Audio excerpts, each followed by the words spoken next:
ये है पॉलिटी की सीरीज़। एक्चुअली सीरीज़ नहीं है, ये एक बार में हम देखेंगे 200 क्वेश्चंस, जो कि रिपीटेडली 200 से ज़्यादा बन जाएंगे आपस में क्वेश्चन मिलके, जो कि रिपीटेडली कम्पिटिटिव एग्जाम में पूछे गए हैं।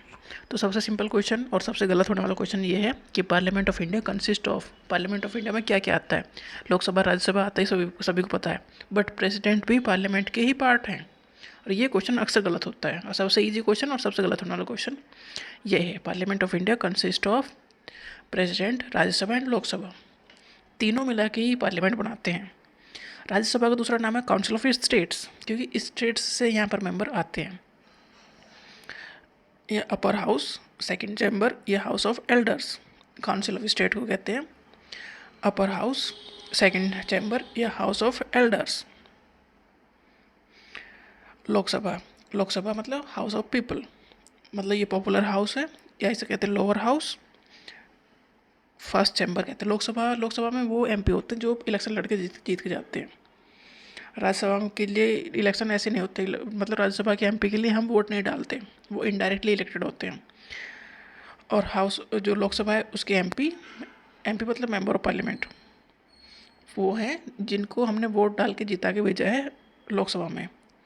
तो लोकसभा को कहते हैं लोअर हाउस, इसलिए कहते हैं क्योंकि ये अपर हाउस राज्यसभा है और उसमें काफ़ी एक्सपीरियंस वाले इंसान हैं, जिन्हें एक्सपीरियंस है वो राज्यसभा में है, अपने अपने फील्ड का, अलग अलग फील्ड का एक्सपीरियंस उन्हें है। लोकसभा में वो हैं जो डायरेक्ट अभी इलेक्शन लड़के गए हैं। और पॉपुलर इसलिए क्योंकि ज़्यादातर काम इसी हाउस में होते हैं, मतलब जैसे कि घर का मुखिया है जो रिटायर हो चुका है, रेस्ट कर रहा है, ऐसे ही राज्यसभा है। जैसे ऐसे कंट्री में प्रेसिडेंट है और प्राइम मिनिस्टर ज़्यादा काम करते हैं, इसी तरह लोकसभा है, और लोकसभा में जो पार्टी जीतती है मेजोरिटी में, उसका हेड प्राइम मिनिस्टर बनता है। तो ये पावर है लोकसभा की। तो लोकसभा को फर्स्ट चैम्बर भी कहते हैं, पॉपुलर हाउस भी कहते हैं, और ये लोअर हाउस भी है, क्योंकि राज्यसभा अपर हाउस है, या हाउस ऑफ पीपल भी कहते हैं लोकसभा को। मैक्सिमम स्ट्रेंथ राज्यसभा में हो सकती है 250, ठीक है, मैक्सिमम इतनी हो सकती है।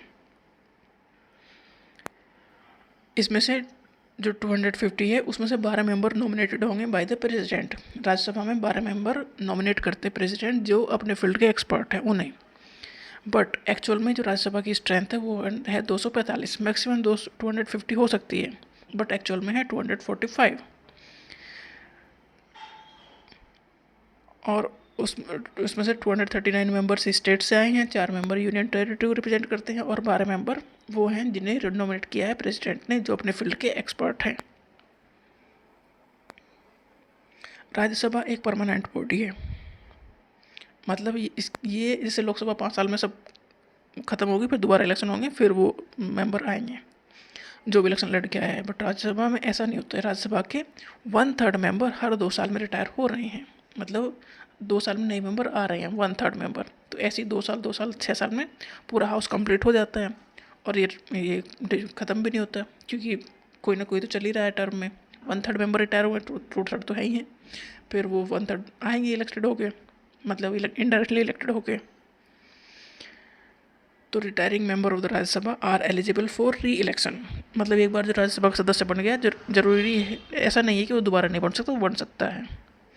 लोकसभा की जो मैक्सिमम स्ट्रेंथ है वो है 550 इलेक्टेड और 2 नॉमिनेटेड मेंबर, और जो नॉमिनेटेड मेंबर है उन्हें प्रेसिडेंट नॉमिनेट करेंगे, और वो एंग्लो इंडियन कम्युनिटी के होंगे। बट एट प्रेजेंट 545 जो स्ट्रेंथ है वो लोकसभा की स्ट्रेंथ है, उसमें से 543 इलेक्टेड मेंबर हैं और 2 नॉमिनेटेड मेंबर हैं।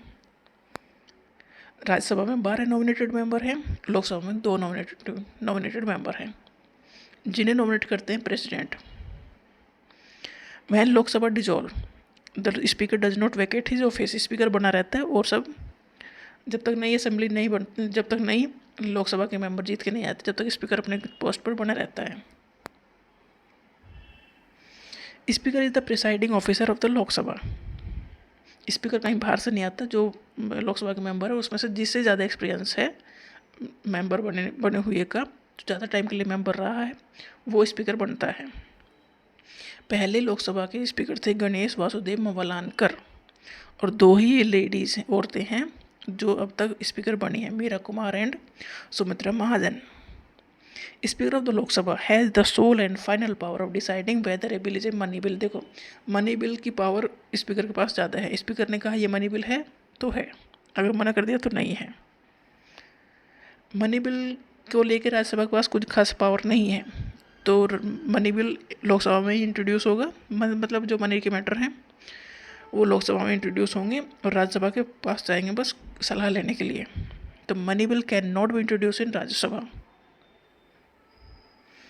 Parliament must meet at least twice a year. Parliament के सेशन साल में जनरली 3 बार होते हैं, पर 2 बार तो होने ही चाहिए और उनके बीच में 6 महीने से ज़्यादा का गैप नहीं होना चाहिए 2 सेशन के बीच में। अगर जॉइंट सेशन हुआ है पार्लियामेंट का, देखो लोकसभा में स्पीकर है, राज्यसभा में चेयरमैन है जो प्रिसाइड करते हैं जब चलती है सेशन होता है। अगर मान लो दोनों मिलके एक ही जगह बैठे हैं तो अब कौन प्रिसाइड करेगा? तो लोकसभा के स्पीकर प्रिसाइड करेंगे। अगर वो नहीं है तो डिप्टी स्पीकर, अगर वो भी नहीं है तो डिप्टी चेयरमैन और राज्यसभा। चेयरमैन नहीं करेंगे preside. Chairman actually vice president है, वाइस प्रेसिडेंट की दूसरी पोस्ट है ये राज्यसभा के chairman. Dissolution of parliament brings Lok Sabha to an end so that there must be fresh election. Dissolution हो गया मतलब अब फ्रेश इलेक्शन होंगे, नई लोकसभा आएगी। Lame duck session of the parliament उसे कहते हैं जब जो लास्ट सेशन चलता है, लास्ट दिन पे जो मीटिंग होती है पार्लियामेंट की, अब नए इलेक्शन हो चुके, नए मेंबर बन चुके, तो पहली वाली जो लोकसभा लास्ट टाइम मिल रही है इसे कहते हैं lame duck session of the parliament. Session held when a new parliament has been elected but the old parliament meet for the last time before it is dissolved। मतलब ओल्ड पार्लियामेंट लास्ट बार मिल रही है dissolve होने से पहले।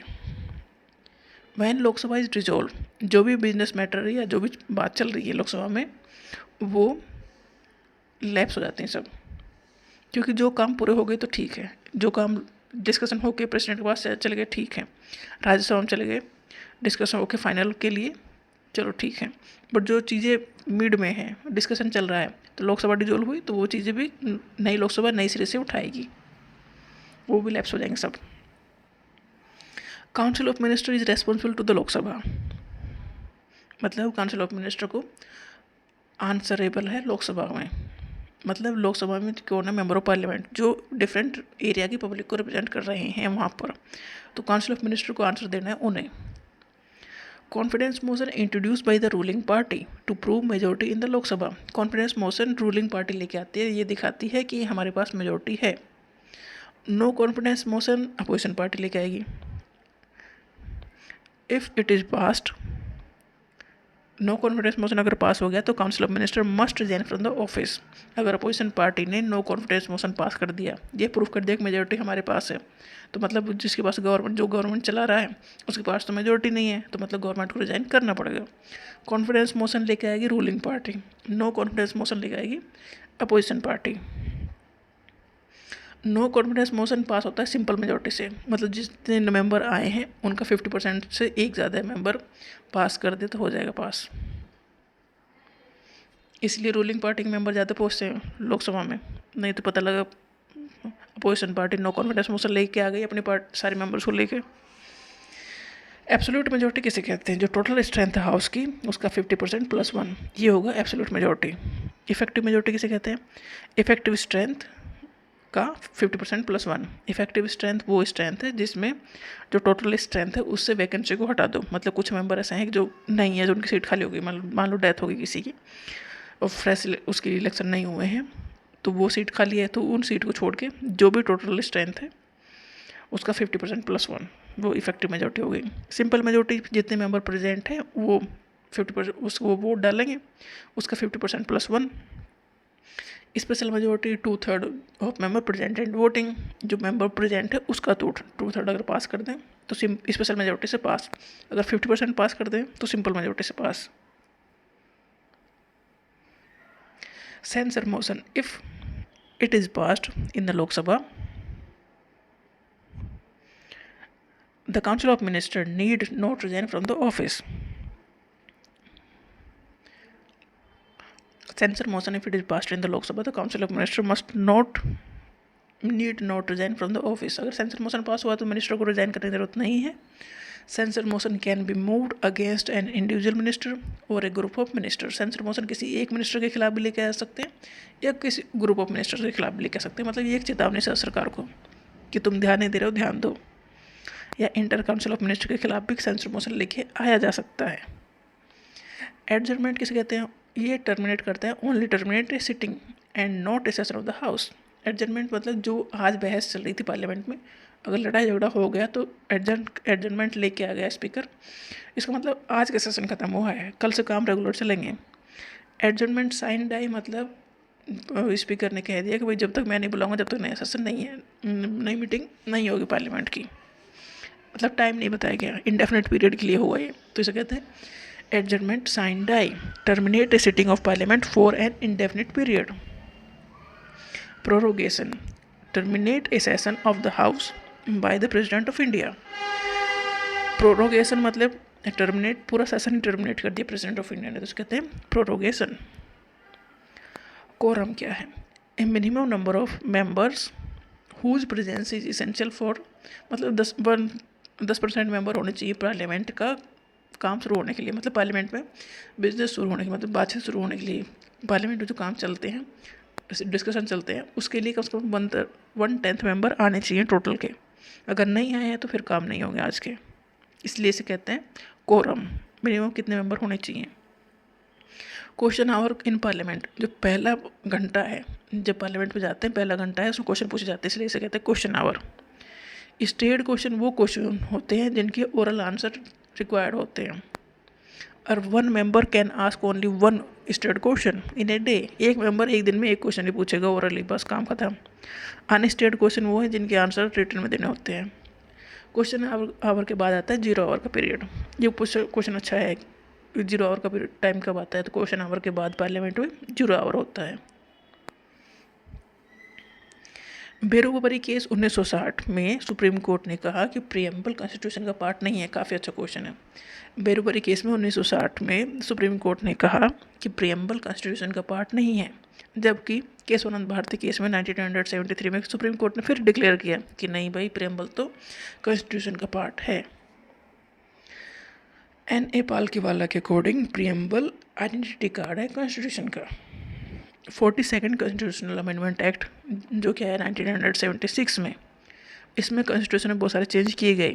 Preamble में भी एक change किया गया, उसमें प्रियम्बल में 3 वर्ड ऐड किए गए। काफ़ी कुछ ज़्यादा क्वेश्चन है ये, सोशलिस्ट, सेकुलर एंड इंटीग्रिटी। ये 3 वर्ड प्रियम्बल में 1976 में 42nd कॉन्स्टिट्यूशनल अमेंडमेंट एक्ट के थ्रू ऐड किए गए।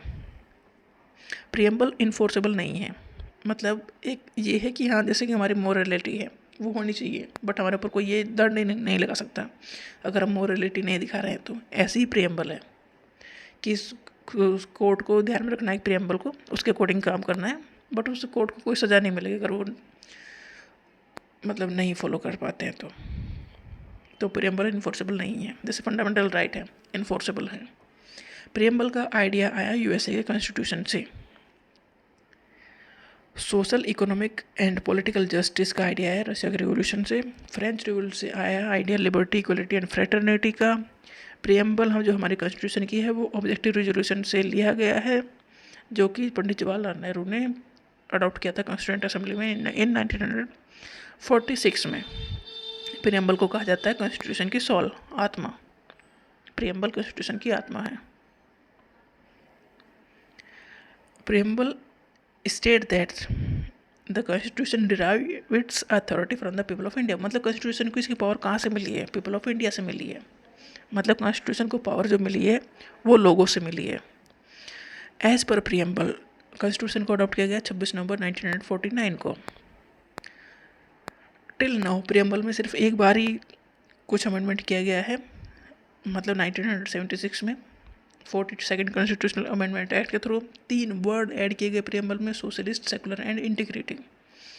ये वर्ड भी पूछ जाते हैं सीक्वेंस क्या था उसमें। प्रियम्बल अच्छे से रट लेनी है क्योंकि उसमें एक वर्ड का सीक्वेंस पूछा जाता है।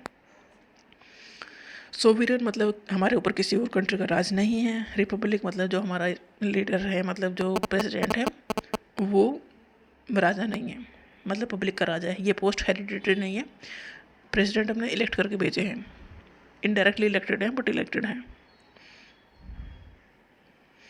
फर्स्ट मीटिंग जो कॉन्स्टिट्यूएंट असेंबली की हुई वो हुई 9 दिसंबर 1946 को। 211 मेंबर ने अटेंड किया। मुस्लिम लीग ने कॉन्स्टिट्यूएंट असेंबली की पहली मीटिंग को बॉयकॉट किया क्योंकि वो चाहते थे हमें सेपरेट स्टेट मिले। डॉक्टर सच्चिदानंद सिंह टेम्परेरी प्रेसिडेंट थे कॉन्स्टिट्यूएंट असेंबली के। 11 दिसंबर 1946 को डॉक्टर राजेंद्र प्रसाद को कॉन्स्टिट्यूएंट असेंबली का प्रेसिडेंट चुना गया। एस.सी. मुखर्जी को वाइस प्रेसिडेंट चुना गया। Sir B.N. राव को अपॉइंट किया as the constitutional advisor to the constituent assembly.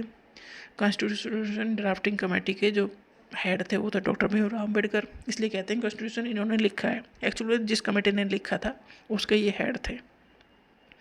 Constituent assembly के 11 सेशन हुए, 2 साल 11 महीने और 18 दिन में।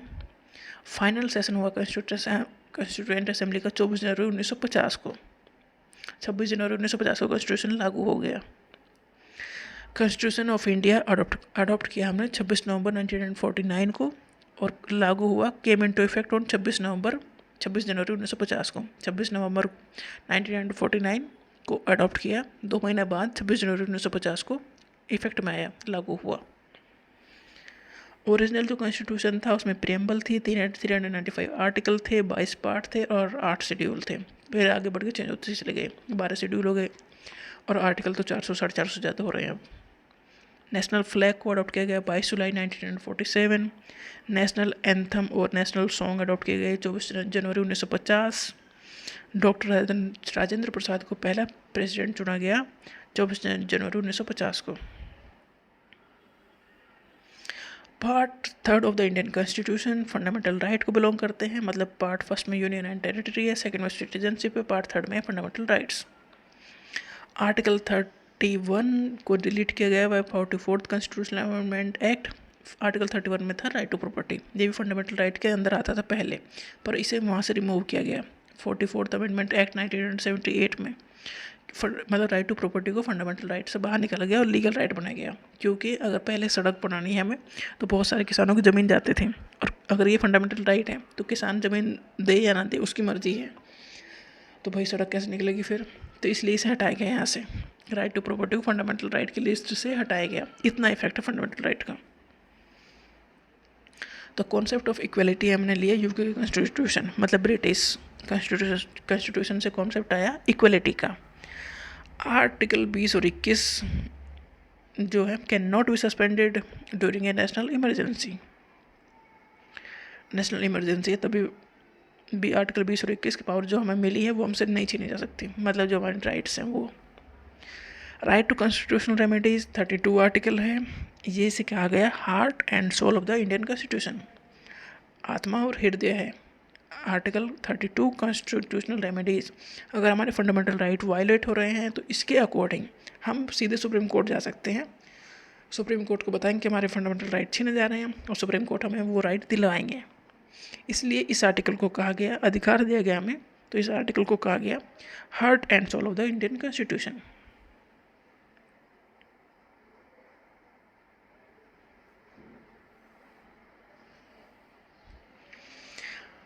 द फंडामेंटल ड्यूटीज़ काफ़ी इंपॉर्टेंट है। फंडामेंटल ड्यूटीज़ पहले नहीं थी, बाद में ऐड की गई 1976 में। तो ओरिजिनल कॉन्स्टिट्यूशन में फंडामेंटल ड्यूटीज़ नहीं थी। 42nd कॉन्स्टिट्यूशनल अमेंडमेंट एक्ट के थ्रू जो कि आया 1976 में फंडामेंटल ड्यूटीज़ ऐड की गई। आर्टिकल दिया गया 51A, 51 नहीं 51A, ए याद रखना जरूरी है क्योंकि 51 आर्टिकल DPSP का, जिसका आर्टिकल 51 में है international peace and security. Article 51A में है fundamental duties and part 4A ये मिला है फंडामेंटल ड्यूटीज़, मतलब इन्हें बीच में घुसाया गया है क्योंकि पहले नहीं थे, तो ऐसे ही घुसाया जाएगा फिर। तो फंडामेंटल ड्यूटीज़ ओरिजिनल कॉन्स्टिट्यूशन नहीं थी, 1976 में ऐड की गई through 42nd constitutional amendment act. Article दिया गया 51A, पार्ट बनाया गया 4A। ओरिजिनली 10 फंडामेंटल ड्यूटीज़ थी 1976 में, 11th फंडामेंटल ड्यूटी ऐड की गई 2002 में through 86th constitutional amendment act. वो थी कि राइट टू एजुकेशन, 6 से 14 साल के बच्चों के लिए फ्री एजुकेशन। स्वर्ण सिंह कमेटी ने रिकमेंड किया था कि फंडामेंटल ड्यूटीज़ को ऐड करो, तो उनकी रिकमेंडेशन पे ऐड किया गया इन्हें। कॉन्स्टिट्यूशन ऑफ इंडिया ने फंडामेंटल ड्यूटीज़ अडॉप्ट की रशियन कॉन्स्टिट्यूशन से, ये आइडिया लिया। स्वर्ण सिंह कमेटी ने रिकमेंड किया फंडामेंटल ड्यूटीज़ का आर्टिकल दिया गया 51A, पार्ट था कॉन्स्टिट्यूशन का 4A। फंडामेंटल ड्यूटीज़ ऐड की गई 1976 में। ओरिजिनली 1976 में 10 फंडामेंटल ड्यूटीज़ ऐड की गई थी। 11th जो फंडामेंटल ड्यूटी ऐड की गई वो की गई 86 कॉन्स्टिट्यूशनल अमेंडमेंट एक्ट के थ्रू 2002 में।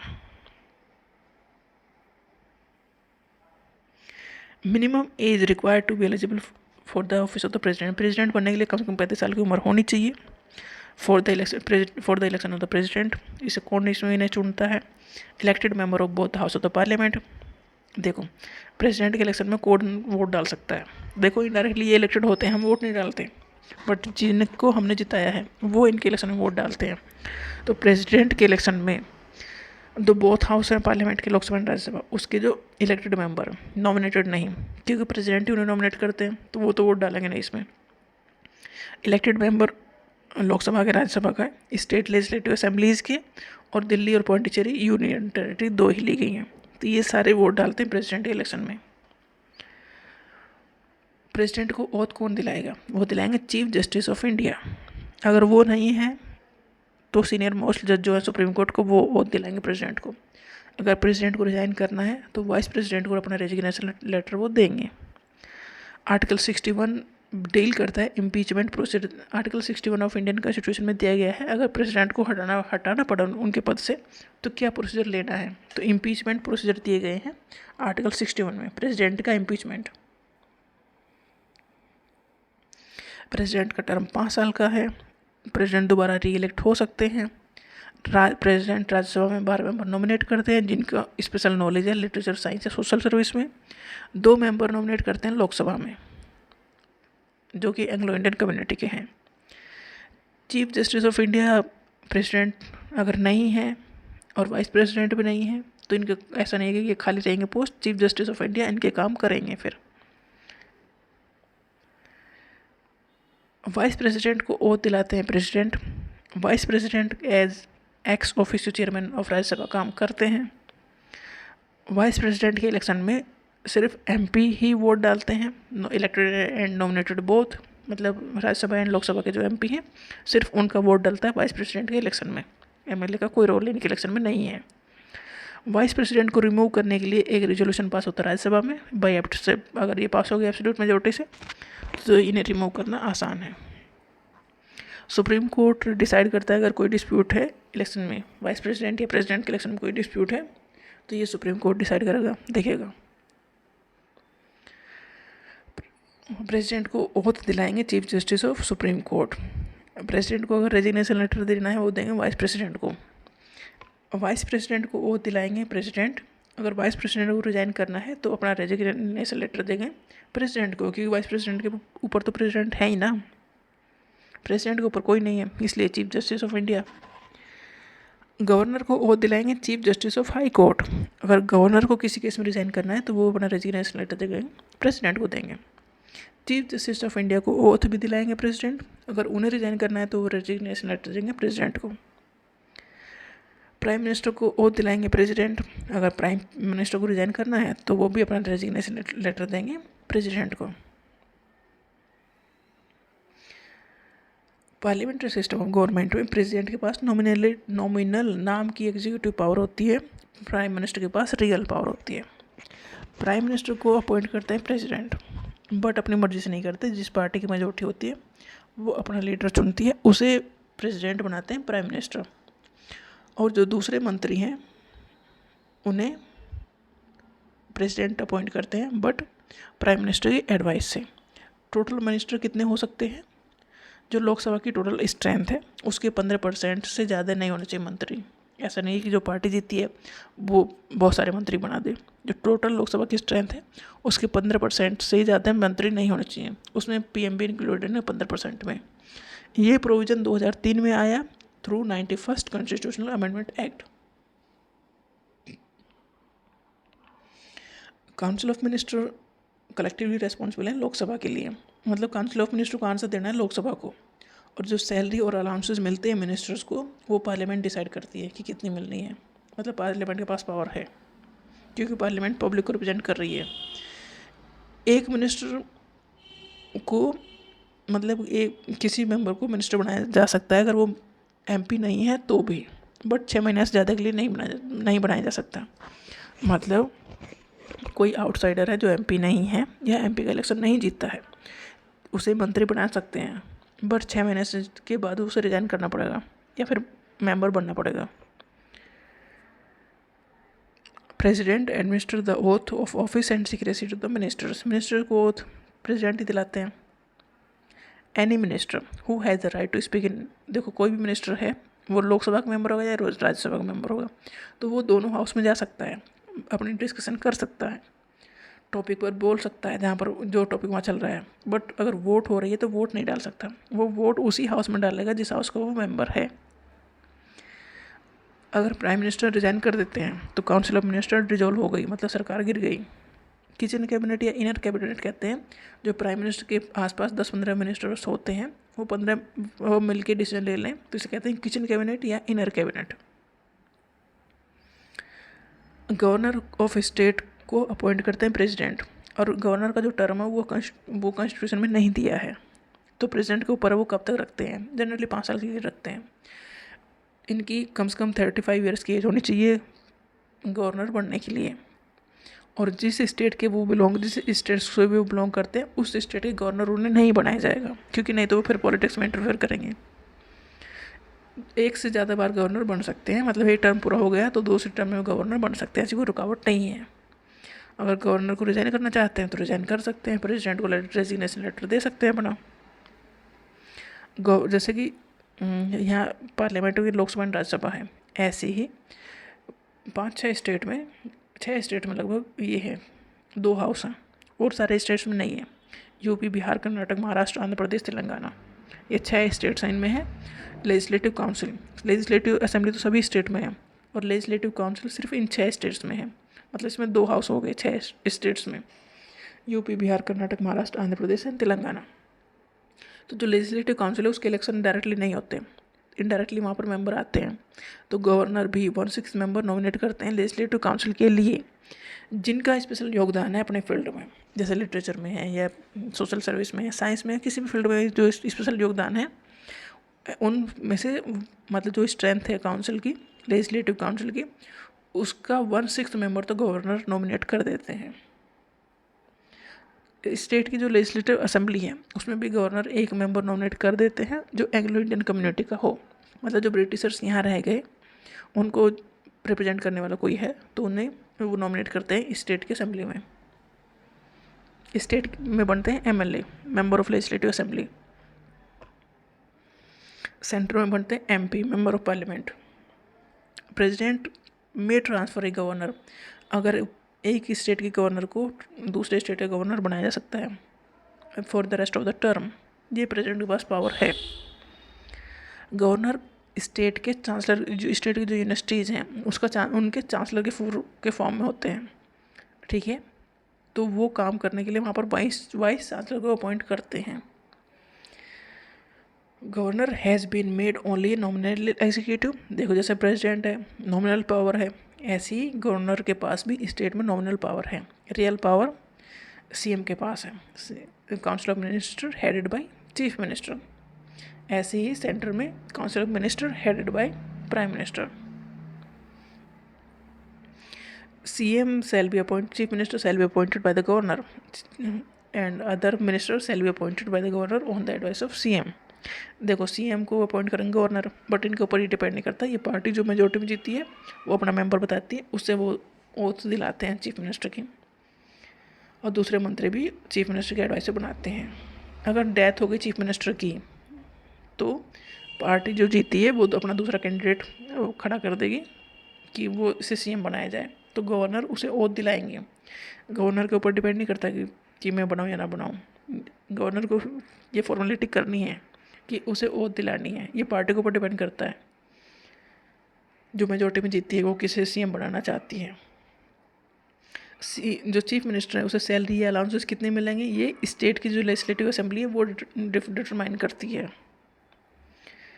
एक पर्सन को 6 महीने के लिए मिनिस्टर बन सकता है अगर वो उस स्टेट की असेंबली का मेंबर नहीं है तो, अगर मेंबर है तो 6 महीने से ज़्यादा के लिए बन सकता है, अगर मेंबर नहीं तो 6 महीने के बाद उसे रिजाइन करना ही पड़ेगा।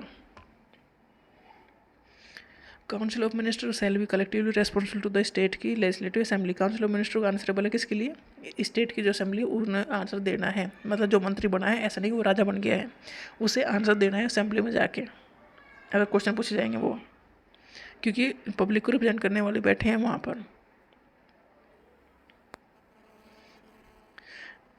जो लेजिस्लेटिव काउंसिल है उसका मेंबर बनने के लिए कम से कम 30 साल की उम्र होनी चाहिए और लेजिस्लेटिव असेंबली की 25 साल की उम्र होनी चाहिए।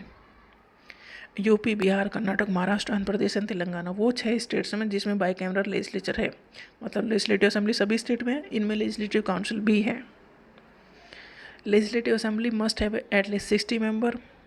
लेजिस्लेटिव असेंबली का एक वो है कि कम से कम 60 मेंबर होने चाहिए हर स्टेट में की असेंबली में, और ज़्यादा से ज़्यादा 500 होने चाहिए। एक पैरामीटर टाइप का सेट कर दिया है। और जो लेजिस्लेटिव काउंसिल का साइज़ है वो लेजिस्लेटिव असेंबली का 1/3 होना चाहिए कम से कम। 40 से कम तो होना ही नहीं चाहिए, 1/3 अगर 40 से कम है तो 40 जब भी होने चाहिए। लेजिस्लेटिव असेंबली का टर्म 5 साल का है और लेजिस्लेटिव काउंसिल का टर्म 6 साल का है, क्योंकि 1/3 मेंबर हर 2 साल में रिटायर हो रहे हैं, मतलब एक मेंबर 6 साल में पूरा करके रिटायर हो जाता है। पर लेजिस्लेटिव काउंसिल तब भी एक परमानेंट हाउस की तरह है, क्योंकि 1/3 मेंबर रिटायर हो रहे हैं फिर नहीं आ रहे हैं, तो इस तरह वो चलता रहता है। जबकि लेजिस्लेटिव असेंबली का 5 साल में सभी रिटायर इकट्ठा होते हैं। आर्टिकल 280 ये बिलोंग करता है फाइनेंस कमीशन को। फाइनेंस कमीशन हर 5 साल में प्रेसिडेंट ऑफ इंडिया अपॉइंट करते हैं। ये इसलिए अपॉइंट करते हैं कि ये बताने के लिए किस स्टेट को कितना पैसा देने की जरूरत है, तो फाइनेंस कमीशन उसकी स्टडी करता है। तो पहले फाइनेंस कमीशन जो कि था 1952 से 57 तक, उसके चेयरमैन थे KC नियोगी।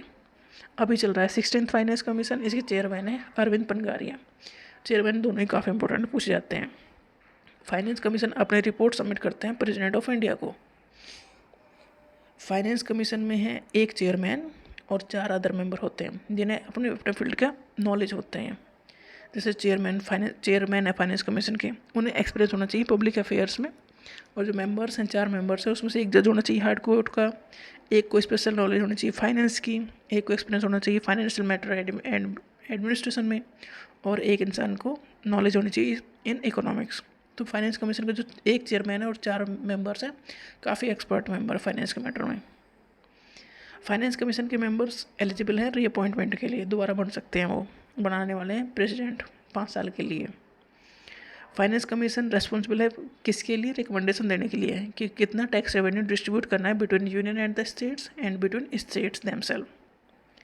जो रिकमेंडेशन है फाइनेंस कमीशन की वो एडवाइजरी इन नेचर है, मतलब गवर्नमेंट के ऊपर बाइंडिंग नहीं है कि वो ऐसा मानेगी, मतलब उन्हें मानना तो ठीक है, नहीं माना तो भी ठीक है।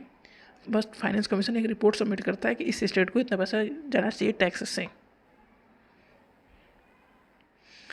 काफ़ी इंपॉर्टेंट आर्टिकल 123 ये है प्रेसिडेंट के पास पावर है ऑर्डिनेंस लागू करने की। ऑर्डिनेंस की पावर इतनी जितनी कि पार्लियामेंट के पास पावर है।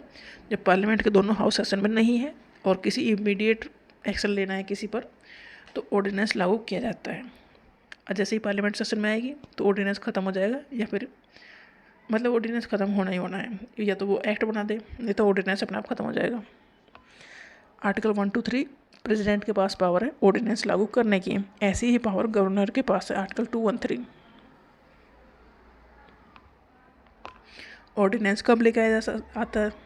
ऑर्डिनेंस तब लागू होता है जब when either house of the parliament is not in session and immediate action is required. दोनों हाउस जो पार्लियामेंट के हैं वो सेशन में नहीं है और इमीडिएट एक्शन लेना है किसी पॉइंट पर, तब ऑर्डिनेंस लागू होता है। काफ़ी अच्छा पॉइंट है, काफ़ी अच्छा है ordinance. Ordinance can cover any subject that parliament has the power to legislate on. मतलब ऑर्डिनेंस के पास इतनी पावर है जितनी पावर पार्लियामेंट के पास है। Ordinance must be laid before both house of the parliament when they reassemble. जब पार्लियामेंट के सेशन लगे हैं तो ऑर्डिनेंस उनके सामने आता है, फिर उसे बहुत एक्ट बनाएंगे या फिर ख़त्म हो जाएगा ऑर्डिनेंस।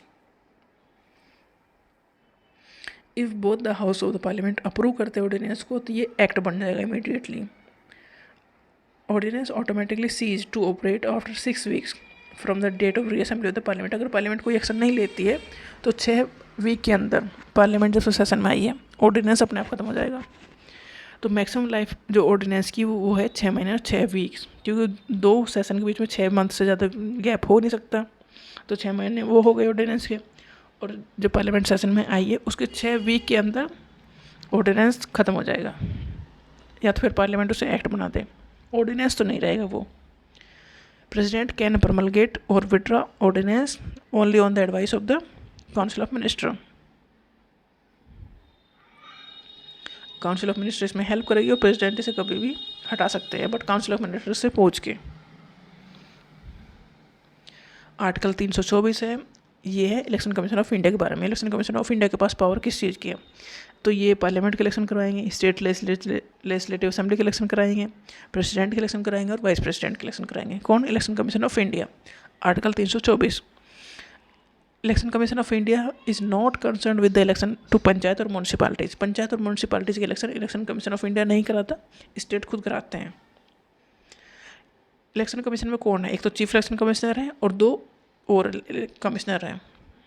तो ये मेंबर प्रेसिडेंट के थ्रू अपॉइंट होते हैं। तो देखो, इलेक्शन तो पूरी कंट्री में होना है और ये तो 3 मेंबर हैं, कैसे अपॉइंट करेंगे काम? तो जो स्टेट या जो सेंटर की जो एडमिनिस्ट्रेटिव स्टाफ है, मशीनरी है, वो इनके अंडर में आ जाती है ड्यूरिंग इलेक्शन। तो ये अच्छे से इलेक्शन कंडक्ट करा सकते हैं। 2 चीफ इलेक्शन कमिश्नर हैं और 2 अदर इलेक्शन कमिश्नर हैं, उनकी पावर इक्वल है, सैलरी इक्वल है, सब कुछ इक्वल है, जो कि है सुप्रीम कोर्ट के जज के बराबर। मतलब इसमें कोई सुपीरियर या जूनियर नहीं है, तीनों इक्वल हैं, बट एक को चीफ बनाया गया है। ये 6 साल के लिए बनते हैं या 65 ईयर्स ऑफ एज, जो भी पहले आ जाए, पहले पूरा हो जाए, या तो 6 साल का टर्म पहले पूरा हो जाए तो रिटायर हो जाएंगे, या 65 ईयर्स की एज अगर पहले हो गई तो पहले रिटायर हो जाएंगे। तो इलेक्शन कमीशन ऑफ इंडिया 6 साल के लिए बनते हैं ये मेंबर। एक चीफ है, 2 और हैं, तीनों इक्वल है हर मामले में। काफ़ी इम्पोर्टेंट है article 148 CAG, controller and auditor general of India. 149 में ड्यूटीज और पावर क्या है कैग की? कैग गार्जियन का काम करता है, मतलब जो पब्लिक की जो पैसा है, जो कलेक्ट हुआ है पैसा, वो कहाँ कहाँ कितना कितना खर्च हो रहा है, ये कैग का काम है, उसे रिपोर्ट बनाना। कैग को भी अपॉइंट करते हैं प्रेसिडेंट ऑफ इंडिया 6 साल के लिए या 65 ईयर्स ऑफ एज, जो भी पहले पूरा हो जाए। इनकी जो सैलरी है वो सुप्रीम कोर्ट के जज के बराबर होती है, और ये एलिजिबल नहीं है दोबारा से गवर्नमेंट जॉब में आने के लिए। एक एक्चुअल में इतना एक्सपीरियंस है इन्हें, तो ये फिर तो रिटायर होने की एज में पहुँच जाते हैं, यहाँ तक आते आते हैं, तो दोबारा पोस्ट तो इन्हें नहीं मिलेगी। Article 76 attorney general of India. Article 105 power क्या है अटॉर्नी जनरल ऑफ इंडिया की? अटॉर्नी जनरल ऑफ इंडिया ये प्रेसिडेंट के थ्रू अपॉइंट किए जाते हैं, और ये हाईएस्ट लॉ ऑफिसर है कंट्री में। मतलब गवर्नमेंट ऑफ इंडिया को जहाँ हाई कोर्ट या सुप्रीम कोर्ट में बुलाया जाता है वहाँ पर ये जाते हैं। लॉ मिनिस्टर नहीं है, लॉ ऑफिसर है। Attorney general of India highest law officer है कंट्री के, और ये अटॉर्नी जनरल बनने के लिए सुप्रीम इतना क्वालिफाइड होना चाहिए कि उन्हें सुप्रीम कोर्ट का जज बनाया जा सके। अटॉर्नी जनरल, इनका जो अटॉर्नी जनरल ऑफ इंडिया है, ये इनका जो टर्म है वो फिक्स नहीं किया गया कॉन्स्टिट्यूशन में, तो ये प्रेसिडेंट के ऊपर डिपेंड करता है कब तक के लिए रखते हैं। जनरली एक गवर्नमेंट आती है, जब ये बनते हैं, जैसे गवर्नमेंट जाते हैं तो ये चले जाते हैं, इनका टर्म पूरा हो जाता है जनरली, बट ऐसा टर्म दिया नहीं है कॉन्स्टिट्यूशन में कुछ। तो अटॉर्नी जनरल ऑफ इंडिया ये फर्स्ट लॉ ऑफिसर है कंट्री के, लॉ मिनिस्टर नहीं है, लॉ मिनिस्टर अलग है। इनके पास दोनों हाउस में जाके बोलने की पावर है, राइट टू स्पीक है, बट राइट टू वोट नहीं है। ये दोनों में से किसी भी हाउस में वोट नहीं डाल सकते। Attorney general of India appear होते हैं on behalf of the government of India, मतलब गवर्नमेंट ऑफ इंडिया के बिहाफ पे ये जाते हैं कोर्ट में। सुप्रीम कोर्ट में अगर गवर्नमेंट ऑफ इंडिया को बुलाया गया है या किसी भी और कोर्ट में बुलाया गया है तो वहाँ पर ये जाएंगे गवर्नमेंट को रिप्रेजेंट करने के लिए। इन्हें इतनी सारी पावर मिलती है, जो एमपी को पावर मिलती है वो सारी पावर इन्हें मिलती है, और ये अपनी लीगल जो प्रैक्टिस कर रहे होते हैं प्राइवेट वो कर सकते हैं, इसमें उन्हें प्राइवेट प्रैक्टिस करने से नहीं रोका जाता। इनके अंडर में सॉलिसिटर जनरल ऑफ इंडिया और additional solicitor general of India होते हैं, जो इनकी हेल्प करते हैं इन काम में। ऐसे ही स्टेट में होते हैं advocate general of state. Article 165 ये हाईएस्ट लॉ ऑफिसर हैं स्टेट में, लॉ मिनिस्टर नहीं है, लॉ ऑफिसर हैं। इन्हें अपॉइंट करते हैं गवर्नर, और ये इतने एलिजिबल होते हैं कि हाई कोर्ट के जज बन सकें। इनका टर्म भी कॉन्स्टिट्यूशन में नहीं दिया है, तो ये डिपेंड करता है गवर्नर के ऊपर कितने टाइम के लिए इन्हें रखा जाए। एडवोकेट जनरल ऑफ स्टेट, ये भी दोनों ही हाउस में जा सकते हैं, स्टेट की असेंबली में या स्टेट के काउंसिल में, वहाँ पर प्रोसीडिंग में पार्ट ले सकते हैं, बट इनके पास वोट डालने का अधिकार नहीं है। आर्टिकल 177 ये राइट्स जो हैं एडवोकेट जनरल के वो बताता है, और आर्टिकल 194 बताता है इनकी पावर प्रिविलेज क्या है। आर्टिकल 315 से लेकर 323 तक सारे आर्टिकल बिलोंग करते हैं यूपीएससी को। पार्ट 14 है इंडियन कॉन्स्टिट्यूशन का। यूपीएससी में 9 से लेकर 11 मेंबर होते हैं इंक्लूडिंग चेयरमैन, और इनमें से कम आधे मेंबर को एक्सपीरियंस होना चाहिए एटलीस्ट 10 साल का in the government of India और under the government of any states. तो आधे मेंबर को 10 साल का एक्सपीरियंस होना चाहिए गवर्नमेंट जॉब में, या तो गवर्नमेंट ऑफ इंडिया के अंडर में या किसी स्टेट्स के अंडर में। जो यूपीएससी के चेयरमैन और मेंबर हैं उन्हें अपॉइंट करते हैं प्रेसिडेंट, और ये 6 साल के लिए अपॉइंट होते हैं या 65 ईयर्स ऑफ एज जो पहले हो जाए। जो यूपीएससी के जो चेयरमैन और मेंबर्स हैं उनका सारा जो खर्चा है वो जाता है कंसोलिडेटेड फंड ऑफ इंडिया से। पार्लियामेंट इस पर वोट नहीं डालती तो इनका पैसा डायरेक्ट जाता है, इससे कि इनके ऊपर कोई प्रेशर ना बन सके। यूपीएससी के अगर किसी मेंबर को रिजाइन करना है तो अपना रेजिग्नेशन लेटर दे सकता है प्रेसिडेंट ऑफ इंडिया में को। चेयरमैन जो है यूपीएससी के वो एलिजिबल नहीं है किसी further employment in the government of India या किसी स्टेट में। मेंबर को चेयरमैन बनाया जा सकता है। जो स्टेट का जो पब्लिक सर्विस कमीशन है उनके जो मेंबर और चेयरमैन हैं उन्हें अपॉइंट करते हैं गवर्नर। अगर उन्हें रिमूव करना पड़ा तो रिमूव करेंगे प्रेसिडेंट ऑफ इंडिया।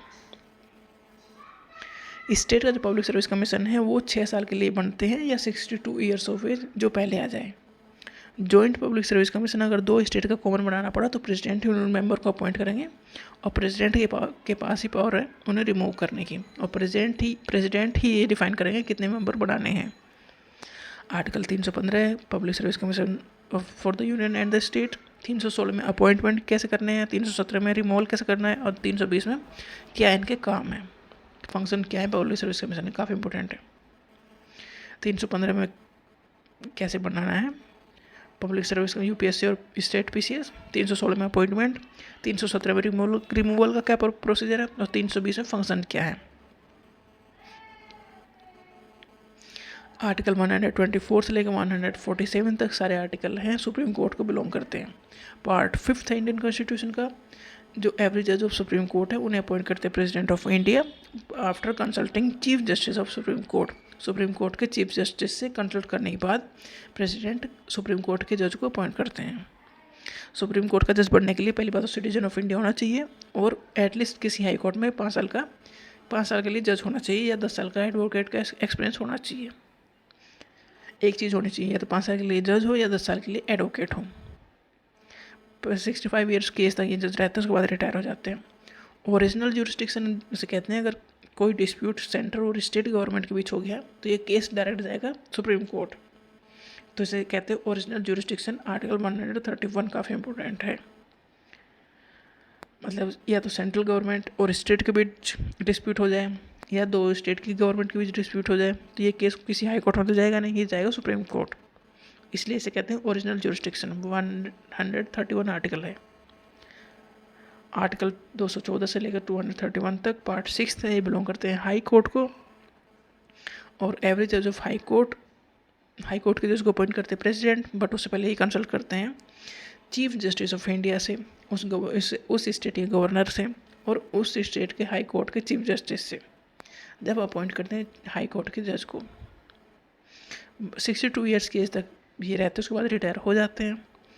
एक हाई कोर्ट के जज को प्रेसिडेंट दूसरे हाई कोर्ट में भेज सकते हैं, ट्रांसफ़र कर सकते हैं। मतलब सुप्रीम कोर्ट के जज को इम्पीचमेंट किया जा सकता है, मतलब उनके पद से हटाया जा सकता है। इसके लिए एक रेजोल्यूशन साइन करना पड़ेगा, पास करना पड़ेगा। लोकसभा के 100 मेंबर साइन करके देंगे, या फिर राज्यसभा के 50 मेंबर साइन करके देंगे, तभी सुप्रीम कोर्ट के जज को हटाने की प्रोसेस शुरू होगा।